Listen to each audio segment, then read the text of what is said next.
জল যন্ত্রণায় ফুঁসছে রায়গঞ্জের ১৩ নম্বর ওয়ার্ড। পুকুর ভরাট, নিকাশি বিপর্যয়ের নেপথ্যে কি প্রাক্তন কাউন্সিলর পায়েল সাহা মণ্ডল ও অর্ণব মণ্ডল?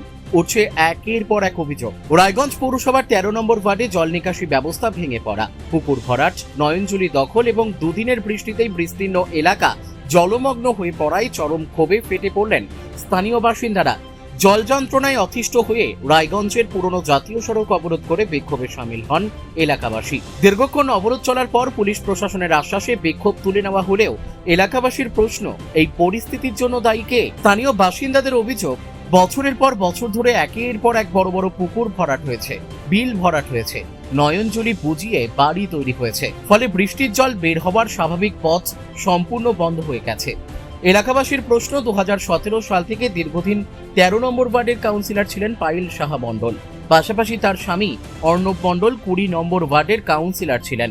পরবর্তী সময় তারা ওয়ার্ডের কোঅর্ডিনেটর হিসেবেও ছিলেন। তাহলে এই ব্যাপক পুকুর ভরাট ও নিকাশি ব্যবস্থার বিপর্যয়ের নেপথ্যে কি তার ভূমিকা রয়েছে? দুদিনের টানা বৃষ্টির পর রায়গঞ্জের বিভিন্ন ওয়ার্ডের মতো ওই ওয়ার্ডেও গোটা এলাকায় জল জমে থাকায় চরম দুর্ভোগে পড়েছেন সাধারণ মানুষ। বাড়িঘরে জল ঢুকে যাচ্ছে, ড্রেনের নোংরা জল রাস্তায় উপচে পড়ছে, চারিদিকে তীব্র দুর্গন্ধ ছড়াচ্ছে। বাসিন্দাদের আশঙ্কা, এই পরিস্থিতিতে সংক্রামক রোগ ছড়াতে পারে। পাশাপাশি সাপ, পোকামাকড়ের উপদ্রব বেড়ে যাওয়ায় আতঙ্কে দিন কাটাচ্ছেন ওয়ার্ডবাসী। উল্লেখ্য, রায়গঞ্জের বিধায়ক তথা রাজ্যের মন্ত্রী কৌশিক চৌধুরী একাধিকবার দাবি করেছেন রায়গঞ্জের বিভিন্ন ওয়ার্ডে দুর্নীতি হয়েছে এবং পুকুর ভরাট সহ একাধিক বিষয় নিয়ে তৎপর রয়েছে। তিনি এর আগেও জানিয়েছিলেন, পুকুর ভরাট ও দুর্নীতির সঙ্গে যারা যুক্ত তারা কোনো সময় রিয়াত পাবে না। এলাকার একাংশের দাবি, অর্ণব মণ্ডল ওরফে বান্টি ও তার স্ত্রী পায়েল সাহা মণ্ডল দুজনই রায়গঞ্জ পৌরসভার প্রাক্তন কাউন্সিলর। তাদের বিরুদ্ধে দীর্ঘদিন ধরে এলাকায় ত্রাসের পরিবেশ তৈরির অভিযোগ রয়েছে। এলাকাবাসীর একাংশের আরও অভিযোগ, ডবল ইঞ্জিন সরকার ক্ষমতায় আসার পর থেকে তাদের এলাকায় আর সেভাবে দেখা যাচ্ছে না। বিভিন্ন সূত্রের থেকে জানা যায়, জাল লটারি, জুয়ার আসর, পুকুর ভরাট এবং এলাকায় জমি কেনাবেচার ক্ষেত্রেও তাদের অনুমতি ছাড়া কাজ হতো না। যদিও এই সমস্ত অভিযোগের সত্যতা বিষয় নিয়ে প্রশাসন ইতিমধ্যেই তদন্ত চালিয়ে যাচ্ছে। এলাকার মানুষ আরো প্রশ্ন তুলছেন, কোটি কোটি টাকা ব্যয়ে নির্মিত তাদের বিশাল বাড়ির অর্থের উৎস কি? এই প্রশ্ন এখন সাধারণ মানুষের মধ্যেও ঘুরপাক খাচ্ছে বলে দাবি স্থানীয়দের। এলাকার বাসিন্দা তথা বিজেপি নেতা রাজেশ বিশ্বাস অভিযোগ করে বলেন, বিগত কয়েক বছরে একের পর এক পুকুর বেআইনিভাবে ভরাট হয়েছে। তার দাবি, এলাকার পরিচিত স্টার নার্সিংহোম সংলগ্ন একটি পুকুর ভরাট করা হয়েছে, তার পাশের পুকুরটিও আর নেই। ইন্দিরা কলোনির একটি পুকুর ভরাট হয়েছে, সৎসঙ্গ স্কুলের পেছনে থাকা অতি প্রাচীন বিশাল পুকুরটিও বুঝিয়ে দেওয়া হয়েছে। শুধু তাই নয়, একাধিক বিল ও নয়নজুলিও ভরাট করে বাড়ি নির্মাণ হয়েছে বলে অভিযোগ করেন তিনি। পাশাপাশি তিনি দাবি করেন, দীর্ঘ প্রায় ১০ বছর ক্ষমতায় থাকার সময় বিপুল সম্পত্তি গড়ে তোলা হয়েছে এবং সরকার পরিবর্তনের পর থেকেই অভিযুক্তরা এলাকা ছেড়ে চলে গিয়েছেন বলে অভিযোগ করেন। এলাকার বাসিন্দা সাহিলি সেনগুপ্ত দে বলেন, দুদিন ধরে আমরা বিক্ষোভ করছি, আশ্বাস ছাড়া কোনো কাজ হচ্ছে না, দুর্গন্ধে থাকা যাচ্ছে না, বাচ্চাদের পড়াশোনারও সমস্যা হচ্ছে, গোটা এলাকায় জঘন্য পরিবেশের সৃষ্টি হয়েছে।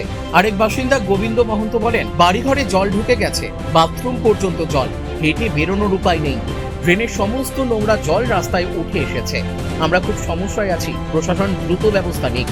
অন্যদিকে রায়গঞ্জের বিধায়ক কৌশিক চৌধুরী জানিয়েছেন, এই সমস্যার দ্রুত সমাধানে প্রশাসন কাজ করছে এবং সরকার সবসময় সাধারণ মানুষের পাশে রয়েছে। তবে সবচেয়ে বড় প্রশ্ন থেকেই যাচ্ছে, এলাকার একের পর এক পুকুর, বিল ও নয়নজুলি ভরাট হয়ে যাওয়ার ফলে যে জল নিকাশি ব্যবস্থা কার্যত ভেঙে পড়েছে, সেই জমে থাকা জল শেষ পর্যন্ত যাবে কোথায়? এই প্রশ্নের উত্তর এখনো অধরাই থেকে গিয়েছে। বলবো, কি নাম আপনার? গোবিন্দ মহন্ত। আচ্ছা, বলছি যে এই যে অবরোধ করে রেখেছেন, কি অভিযোগ? আমাদের পাড়ার জল নিকাশি ব্যবস্থা একদমই খারাপ আছে, ঠিক আছে। তো আমাদের পৌরসভার থেকে এখানে মাটি কাটা, প্রত্যেকবার মাটি কেটে দেয়, জলটা পাস করে দেয়। তো আমরা অনেক দিন ধরে জল হচ্ছে, কষ্ট করছি, কিন্তু পাস হচ্ছে না জল। কালকে আমরা তার জন্য পথ অবরোধ করলাম, আমাদেরকে বললো যে এখান থেকে জল ব্যবস্থা করে দেবে, কিন্তু কোনো কিছু করেনি। তার জন্য আমরা আজকে আবার পথ অবরোধ করছি। আজকে এখন পর্যন্ত ছাড়বো না আমরা, যতক্ষণ লোক পাঠাবে, জেসিবি পাঠাবে, এখানকে জল পাস করবে। কি কি সমস্যা হচ্ছে? বাড়ি ঘরে জল ঢুকে গেছে, বাথরুমে জল ঢুকে গেছে, আমরা জব করি, আমরা জামা কাপড় সব খুলে নিয়ে আসতে হচ্ছে, প্যান্ট জামা কাপড় ভিজা, কিভাবে আমরা যেতে যাবো, জবে যাবো?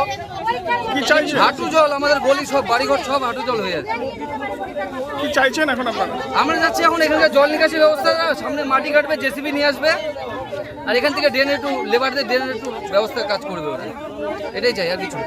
জল ওই সামনে পাস করতে পারবে, জেসিবি লাগবে, হয়তো ক্যানেলটা পরিষ্কার করবে, এটা আমরা যাচ্ছি এখন, আর না হলে আমরা ছাড়বো না। দিদি, কি নাম আপনার? সহেলি সেনগুপ্ত দে। আচ্ছা, কালকেও আপনারা এখানে পথ অবরোধ করেছিলেন, সকাল থেকে পথ অবরোধ করলেন কেন? কালকে আমাদের প্রশাসন এসে আশ্বাস দিয়েছিল যে জেসিপি আসছে, আমরা কাজ শুরু করছি, কিন্তু এখন বাজে প্রায় 11টা, এখনো অবধি কারুর হেলদোল নেই, কোনো রকম কোনো সুরাহা নেই। আমরা কালকে অবরোধ, ওরা বলাতে রিকোয়েস্ট করাতে আমরা অবরোধ ছেড়ে দিয়েছিলাম, কিন্তু আজকে কোনো রকম কারুর কথাতে যতক্ষণ না আমরা দেখবো ততক্ষণ কোনো ছাড়াছাড়ি নেই। কালকে আমরা থানায়ও গেছিলাম, থানায় গিয়েও জানানো হয়েছে, কিন্তু সেই বিষয়ে কোনো রকম কারুর হেলদোল নেই, কারুর কোনো রকম দেখা নেই। অতএব আমরা আজকে যতক্ষণ না দেখবো কাজ শুরু হচ্ছে, টেকা যাচ্ছে না গন্ধতে, বাড়িতে হাতের থালা ফেলে রেখে খাবে সেই জায়গাটুকু তাদের নেই, চান করে এসে শাড়ি পরবে সেই জায়গাটুকু তাদের নেই। তাহলে তারা কলের উপরে জল, টিউবওয়েলের উপরে জল চলে গেছে, সেখানে সাপ পোকামাকড় থেকে শুরু করে সমস্ত সেই কল থেকে বেরোচ্ছে, তাহলে এই মানুষগুলোর পরিস্থিতি কি হবে? এই মানুষগুলো আজকে 5 দিন যাবত এখানে এই পরিস্থিতি, কারোর কেউ এসছে? এখন সবাই এসে বলছে আমি আছি, এ আছে, ও আছে, কেউ নেই, আমরা তুলবো না। আমরা অবরোধ আজকে পরিষ্কার কথা, আজকে আমরা কোনো অবরোধ তুলবো না, যতক্ষণ না নিজের চোখে দেখবো যে কাজ শুরু হচ্ছে ততক্ষণ অবরোধ আমরা তুলবো না, ব্যাস। বলছি দাদা, আপনার নাম? রাজেশ বিশ্বাস। আপনি কি এই এলাকার বাসিন্দা? আমি এই এলাকারই বাসিন্দা। এখানটায় দীর্ঘদিন ধরে জমা জল রয়েছে, সাধারণ মানুষ আজকে দ্বিতীয় দিন পথ অবরোধ করলেন, পৌরসভার কোনো হেলদোল নেই। দেখুন, বিষয়টা হলো পৌরসভার হেলদোল নেই বিষয়টা না, পৌরসভার লেবারের কিছু শর্টেজ আছে, আর পৌরসভা যত তাড়াতাড়ি সম্ভব কাজ করবে আর করছেও। আর এখনই আমার পৌরসভার যিনি এই বিষয়ে দায়িত্বে আছেন তার সাথে কথা হলো, তিনি লেবারও পাঠাচ্ছেন। তো এটা একটা বিষয়, আর এই বিষয়টা কিন্তু শুধু আজকের প্রবলেম সেটা না, এটা দীর্ঘদিনের প্রবলেম। বিগত দিনে একের পর এক পুকুর বেআইনিভাবে ভরাট হয়েছে। এখানকার এই গ্যাস পাশেই স্টার নার্সিংহোম আছে, স্টার নার্সিংহোমটা যেখানে অবস্থিত, যেখানে হয়েছে, এখানে যারা বয়োজ্যেষ্ঠ ব্যক্তি যারা আছে সবাই জানে যে স্টার নার্সিংহোমের ওখানে একটা পুকুর ছিল, তাই তো? একটা পুকুর ছিল তো স্টার নার্সিংহোমের ওখানে, ঠিক তার উল্টো দিকে একটা মানে আদিমকালে আর একটা পুকুর ছিল ইন্দিরা কলোনির পেছন দিকটায়, দুটো ছিল, সেটাও ভরাট হয়েছে। আপনারা নিশ্চয়ই, আমি যে বলছি সেটা না, এটা আমার অভিযোগ না, এখানকার যারা স্থানীয় বাসিন্দা সবার অভিযোগ। একটার পর একটা পুকুর বেআইনি ভাবে ভরাট হয়েছে। তারপর আপনি সৎসঙ্গ স্কুলের পেছনটায় একটা বিশাল বড় পুকুর, সেটা ভরাট হয়েছে। ঠিক সৎসঙ্গ স্কুলের ওই পাশে যে বিল, একটার পর একটা বিল ভরাট হচ্ছে।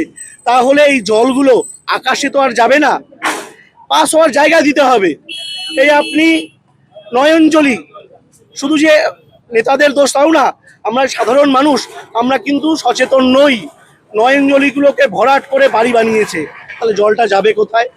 তো আমরা এখানকার যারা মা বোন দিদিরা আছেন তাদেরকে হাত জোর করে অনুরোধ করলাম, যত তাড়াতাড়ি সম্ভব লেবার আসবে, প্রয়োজন পড়লে আমি ড্রেনে নামবো লেবারের সাথে, ঠিক আছে? ড্রেনে নেমে আমি কাজ করব এবং চেষ্টা করব এই জলটাকে সরিয়ে দেওয়ার, কিন্তু কতদূর কি হবে আমি জানি না, আমরা চেষ্টা করব। কারণ জলটা যাবে কোথায়? সব পুকুর ভরাট, সব নয়নজলি ভরাট, জলটা যাওয়ার তো জায়গা থাকতে হবে। আর আজকে পরিবর্তনের পরে এই ওয়ার্ডের কাউন্সিলর আজকে লাপাতা, এটা তো তার দায়িত্ব। তিনি 10 বছর এই ওয়ার্ডের ক্ষমতা ভোগ করলেন, লিফটওয়ালা বাড়ি বানালেন, তাই তো? তারপরে আজকে এই মানুষগুলোকে অসহায়ভাবে ফেলে, কারণ আমরা তো কোনো জনপ্রতিনিধি নই, আমরা একটা দলকে সমর্থন করি বা আমরা একটা দলের সাথে আছি, আমাদের দায়িত্ব না এদের সাথে কাজ করা। যে জনপ্রতিনিধি বিগত 20 বছর 10 বছর এই ওয়ার্ডটাকে ভোগ করেছে নিজের সম্পত্তি মনে করে, তিনি আজকে কোথায়? এই প্রশ্ন আমি আজকে রাখছি আপনাদের মাধ্যমে। আসা উচিত এবং তাকে জবাবদিহি করা উচিত। হলো কেন তার আমলে নয়নজলিগুলো ভরাট হলো? আজকে 70 ফিটের নয়নজলি 1 ফিটে পরিণত হয়েছে। চলুন আমি দেখাচ্ছি। আমি আপনাকে অভিযোগ করছি সেরকম না, যেটা বাস্তব চিত্র সেটা আমি দেখাতে চাই। অবশ্যই ব্যবস্থা হবে। নোটিশ পড়েছে, লাপাতা হয়েছে, আইনের পথে চলবে। আমরা আইন আলাদা, দল আলাদা, সরকার আলাদা, দল আলাদা। আমরা কখনো কোনো প্রশাসনের কাজে হস্তক্ষেপ করব না, এটা আমাদের ঘোষিত নীতি। প্রশাসন প্রশাসনের মতো চলবে, দল দলের মতো চলবে। Bureau report, Kulik news.